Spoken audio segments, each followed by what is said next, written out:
let's get to the radio, quick. Yes, mate. Hello, number 6. Flagship Discovery here. Hearing you loud and clear. Hello, number 6. Hearing you. Come in, please. Hello, Discovery. Number 6 calling. Is that you, Mitch? Well, who else? Oh, what's the panic, Jet? We haven't been calling. I know you haven't. Well, what's the idea? We just received a call from Peterson. What? Yes, Mitch. Both Lemmy and I heard it. He said he was calling from number 6. But only Doc and I are here, Jet. You know that. Of course I know it, but we just heard Peterson call. Jet. As clear as I'm hearing you now. Jet. And he distinctly said he was calling from number 6. What did he say? Jet. Oh, hang on a minute, Mitch. What is it, Lemmy? The recording machine, it's still running. What? I put the last spool into it just before we began the inspection, remember? You mean that voice, Peterson was... It's his recorded voice. Are you sure?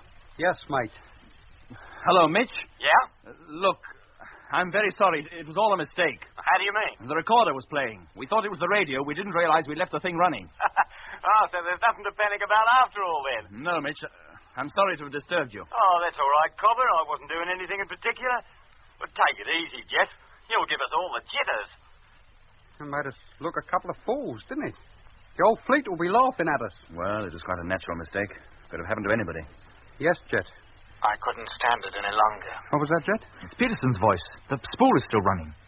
Then that spool has been used. It's not a new one after all. I killed him. Hey? Quiet, Lemmy. Let's listen to it. And I put him down the inspection hatch. Blimey. Then I turned the ship over and tried to slow her down enough so as the rest of the fleet would overtake us. So it was Peterson. But we're out of fuel. So now I'm stuck. Adrift in space with a dead man. A man I murdered. Oh. I try to ignore him, but I can't. Every time I sleep, he comes and talks to me in my dreams. Horrible dreams. Those dreams again. I'm terrified even to close my eyes. He is trying to get control of my mind, to get me to carry out things he boasted of doing before I attacked him.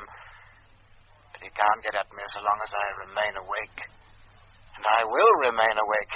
I defy you. Do you hear, Whittaker? I defy you. I defy you. The very words Whittaker used when Doc was nursing him just before he died. It's 4 days now since I closed my eyes. Thank you, gang. Listen. I've decided to end it all. If anybody ever hears this, then you'll know what happened. I can let myself out of the airlock. I'll be out of his reach then. Did you hear that, Whittaker? If you want me, you'll find me out among the stars. Oh, boy. I'm leaving you in a drifting ship for a grave. The fleet will never catch up on us now. But you can't do them any more harm. You'll just go drifting on forever. This is the end. I put on my suit and I'm going outside now to push off. Well, that is the lot now, Jet. The spool is finished. Talk about famous last words. Do you reckon Peterson was off his rocker? Oh, he must have been. That's why I didn't notice that only the main fuel tank of the ship was empty. The reserve tanks still had plenty of juice in them. Why on earth didn't he call us up on the radio? He just murdered a man, or thought he had. Or maybe he wasn't scared to go near the radio. From there, he'd have seen Whittaker lying down in the inspection hold. Well, at least we know what happened to Peterson now. I suppose that about explains everything. Not quite, Lemmy. How do you mean? It still doesn't explain that song you were singing. Whittaker's song that I heard in my dream. I told you, Jet, it was just running through my mind. I don't remember hearing it anywhere. In fact, until I heard myself singing it, I'd never heard it before. Look, Lemmy, think hard. Nobody can sing a song they've never heard before. You must have heard it somewhere. Now, think, where was it? I don't know, mate. Sing it over again. Maybe that'll jog your memory. Do I have to? Yes, please. Right. Command performance coming up. When it's night time in Italy, it's Wednesday over here. Go on. When it's... Oh, I feel such a fool, mate. Midday in Germany. Oh, yeah. It's midday in Germany. You can't get a shave in Massachusetts. Now, does it recall anything? No, Jet. Now, look, mate. Keep singing. How high is up? I'd like to know. Doesn't Baker Street recall anything? Hey? How low is that? Or an exhibition. An exhibition? Oh, think, Lemmy. And when shall we... look, Jet, mate, I can't think of two things at once. It takes all my time to think of the words. All right. Forget about it. You got me worried now. Oh, Lemmy, you're no more worried than me. Just before Whittaker died, I had a ghastly dream about him. And in my dream, he sang that song. I'd never heard it before in my life, I swear. And now here you are singing it. Well, you know how it is for these catchy songs. One sings it and another, and before you know where you are, everybody's singing it. That's the usual way, isn't it? Yeah, but it's not usual for a song to be passed around by having heard it in a dream, Lemmy. No, mate. I don't suppose it is. Oh, well, I still hope to get to the bottom of it sometime. Yes, Jack. And meanwhile, we'll carry on with the inspection. Now, where were we? We were just going to do the radio panel. Oh, yes. All right, then. Hello, Space Fleet Control. Calling Space Fleet. Control? Trying to contact you. Come in, please. Control. He said it was Control. Calling Flagship Discovery or any freighter ship of the Mars Fleet. If you can hear us, answer, please. And it is Control. It must be. We're in contact with him again. Now, wait a minute, Lemmy. Are you sure the recorder's not still on? No, Jet. I switched it off. That call definitely came through the radio. Hello. Hello, Control. Flagship Discovery calling. Hearing you loud and clear. Repeat. Hearing you loud and clear. Let's not get too excited, Lemmy. We've had too many freak calls lately for me to be sure of anything. And don't let's be too pessimistic either, mate. Look, who else could it be? It can't be Whittaker in number 6 this time, because number 6 is now back with us, and Mitch and Doc are in there. It must be Control. Now, calm down, Lemmy. Yes, mate. I'm sorry. Hello, Flagship. Hello, Discovery. Control calling. Received your call, strength 3. I've been calling you for weeks. How is it with the fleet? Are you all right? It is them. Time lag was more than half a minute. The distance we are from Earth, that would be about all right. Hello, Control. This is Jet Morgan calling. Jet Morgan aboard the Discovery. Are we pleased to hear from you? All ships except number 7 are safe and intact, but the crew of number 6 has been lost. Details will be given later. How are things back on Earth? Call up Mitch, Lemmy. Tell them the news. I'll hang on here. Sure. Hello, number 6. Discovery calling. Come in, please. Hello, Discovery. Matthew speaking. Hello, Doc. Mate, we got wonderful news. Oh, what? We've made contact with Control. Oh, you have? Hey, Mitch. Discovery is in contact with home. And what was that? It's true, Mitch. Jet is talking to him now. But it's a bit of a sort of long-winded conversation on account of the delay between replies. Oh, never mind about that, so long as you've got them. You're certain it is them this time. You're quite sure you haven't left the recorder running, eh? Yes, mate. I'm quite sure. From Control to Discovery, your message received. Glad to know that you're safe. There. Did you hear that? Oh, that's them, all right, Lemmy. Hook them up, will you? Sure, Mitch. There. How's that? Why have you been out of touch for so long? We've heard nothing from you for weeks. Oh, that's fine. Thanks, Lemmy. It's a long story, Control. I'll let you have full details in due course. Meanwhile, I'd be glad if you'd keep on talking for a bit. Doesn't matter what about, the latest cricket scores, anything. So long as you keep on talking. I want the whole fleet to hear you. Did you get that, Lemmy? Yes, Jet. Then call them up. Hook up the entire fleet to the main receiver. And let them hear the voice of home.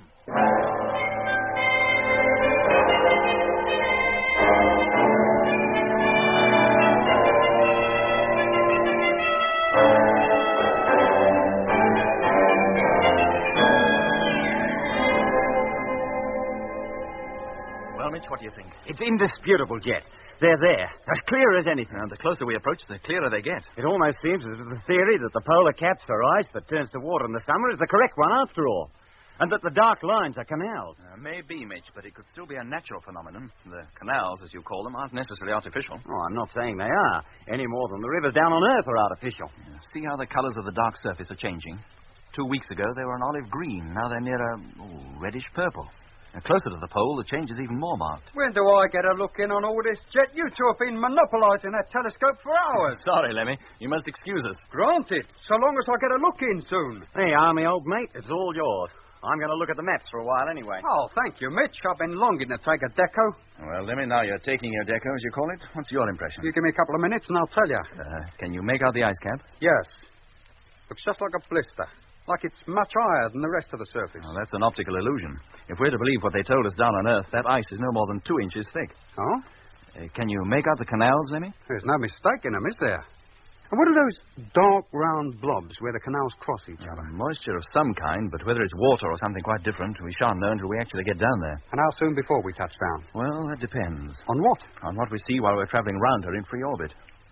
If only we had a telescope powerful enough, we could see the cities on her. Cities? Didn't you know? What are you talking about? When it's night time in Italy, it's Wednesday over. Lemmy! Oh, sorry, Jet. It just slipped out. I didn't mean to sing it again, mate. It wasn't just the song, Lemmy. It's what you said about there being cities on Mars. Cities on Mars? What are you talking about? I didn't say that. You said if only we had a telescope powerful enough, we could see the cities on her. No, mate. I'm afraid you made a mistake there. Look, Lemmy, I distinctly heard you. Well, no. I must have said it unconsciously. I didn't mean to. It just crossed my mind that if there were any cities on Mars, which there can't be, We'd need a much more powerful telescope than we have here to see them. I didn't say it. You not only said it, Lemmy, you phrased it in the identical words used by Whittaker in the dream. Go on. Now, how can you account for that? I can't account for it. I tell you, Jet, I didn't realize I'd said anything. And why did you start singing at that moment, just as he did? Now, do me a favor, Jet. I don't know nothing about your dream. You're giving me the creeps, mate. Oh, I'm sorry, Lemmy. I'm sorry I shouted at you. Well, that's all right, boy. Look, if there's anything else you'd like to see or ask about, go ahead. Well, not at the moment, Jet, thanks. I'll wait until Doc gets over here. It's about time he came, isn't it? Will you escort Mitch back and bring Doc now? Of course I will. I'll put my suit on and be ready to start. Thanks, Lemmy.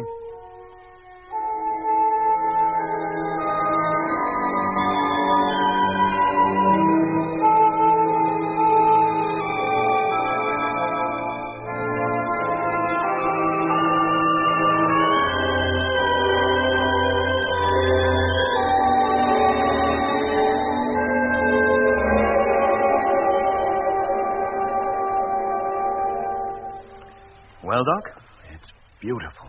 Really beautiful. Now, don't go getting too ecstatic, Doc, or every member of every crew of every freighter will be wanting to come over here and take a look and all. 2 weeks from now, every ship will be less than 1,000 miles above the Martian surface. They'll all be able to see it, better than we can now. I can hardly believe we're that close. The nearer we get, Doc, the stranger I feel. You, Jet? After 27 trips to the moon. I can't explain it, Doc. When we set out, I was looking forward to 6 months of uneventful, perhaps even dull routine while coasting here.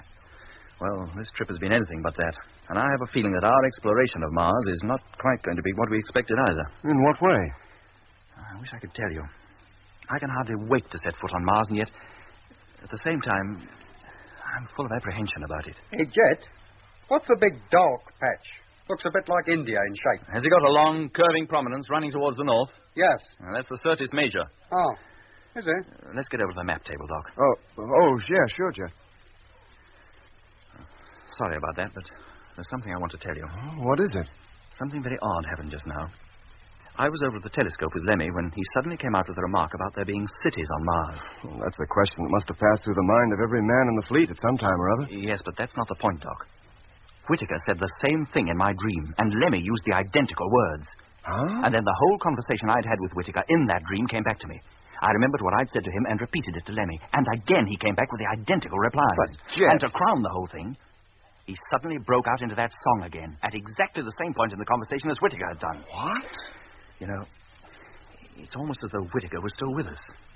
But he's dead, Jet, and whatever influence he had must have died with him. Yes, but whatever it was that influenced Whittaker is not necessarily dead.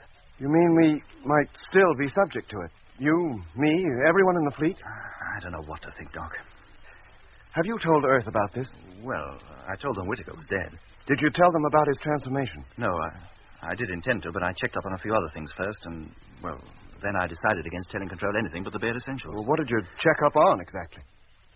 You remember I told you that in that dream, Whittaker kept talking about an exhibition? Yeah.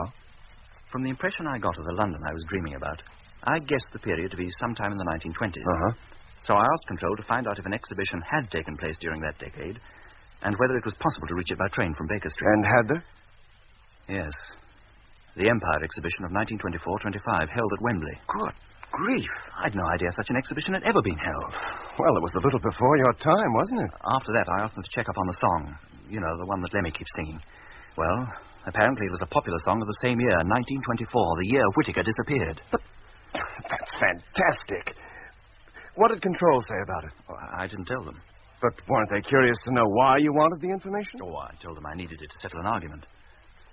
Look, Jet, do you think it wise not to tell Control everything? Yes, I do, Doc. But why?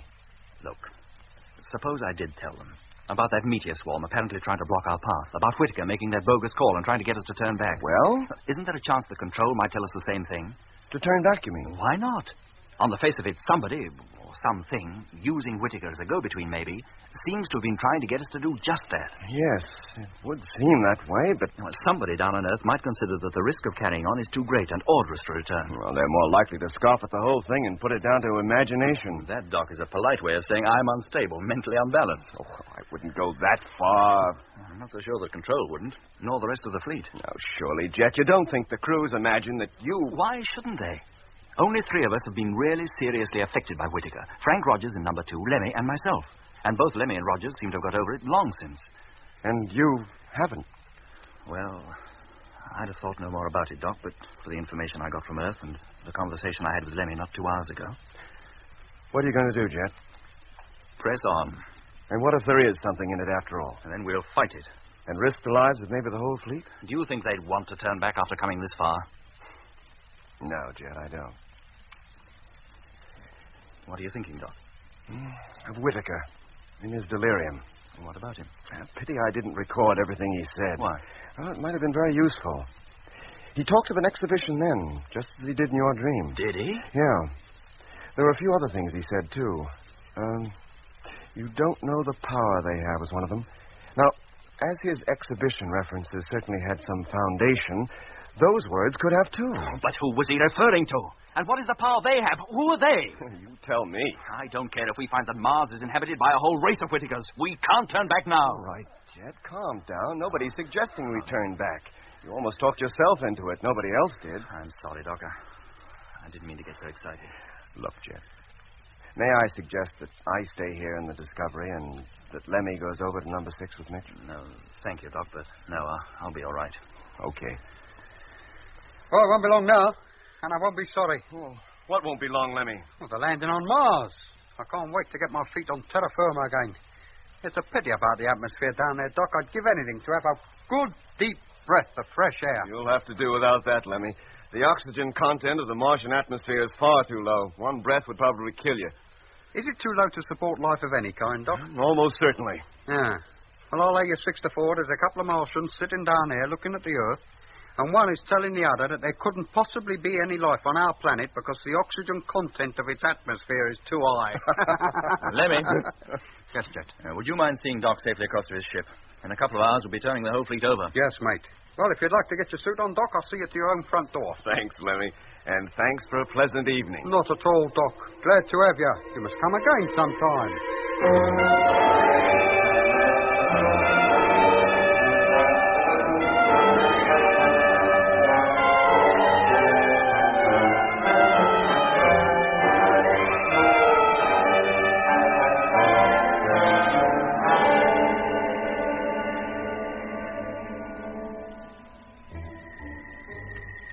I left the Discovery and returned to freighter number 6.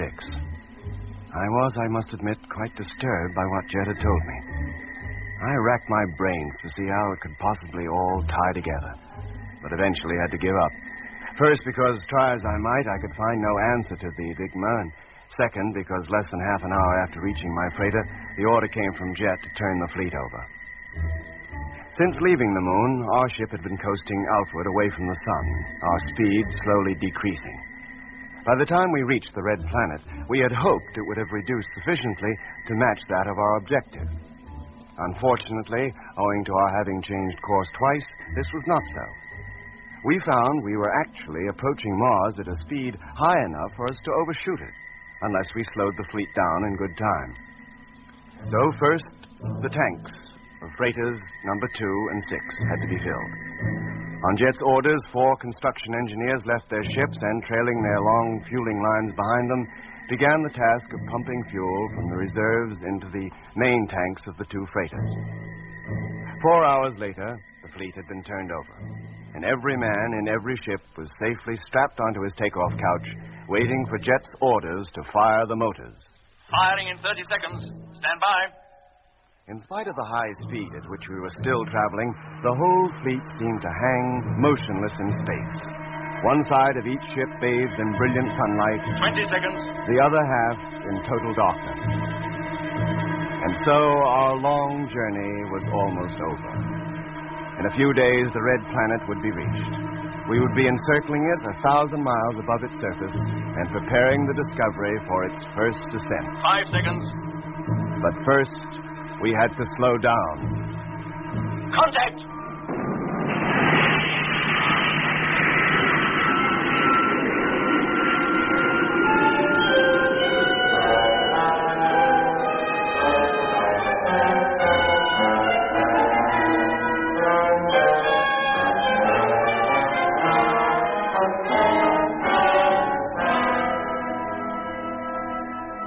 Well, Lemmy, you can open her up.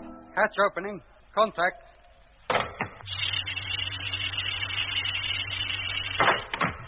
Well, nice to be back in the Discovery again, eh, Doc? Oh, sure is. Well, what's cooking, Jet? Well, we've encircled the planet 4 times now. I think we should try to make the landing as soon as possible. And what do you think, Doc? I can't wait, Jet. She's such a fantastic sight from up here. I'm longing to see what she's really like on the surface. The fantastic sight is right. The place seems to be one vast red desert. You mean all that red stuff down there is sand? If not sand, Lemmy, then something very like it. Well, what are all the dark patches? Vegetation.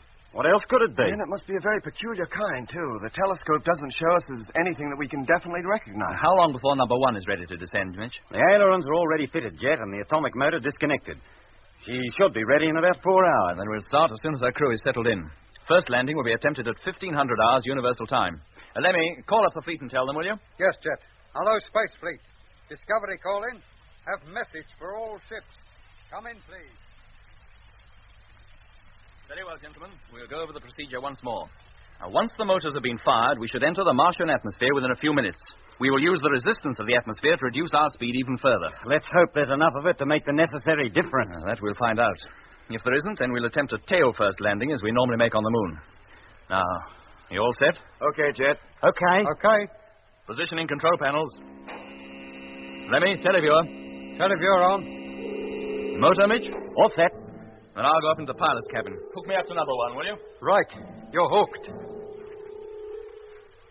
Hello, number 1, Morgan here. Come in, please. Hello, Jet. Receiving you. We'll be on our way in just a few moments.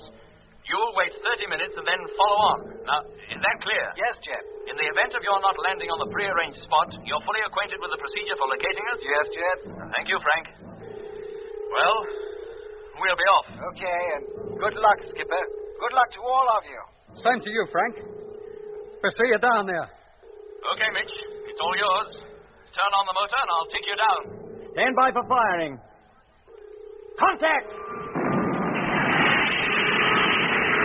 So long, boys. I'll bring you back a stick of rock. Deceleration rate 10, 20, 30.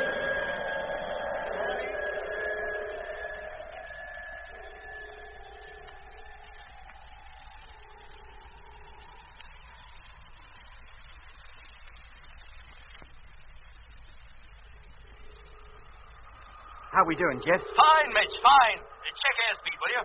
350. Right. Now on the last lap and approaching the pole fast. I can see the snow shining in the sun, if it is snow. Aren't we going a bit fast? Yeah, just a little.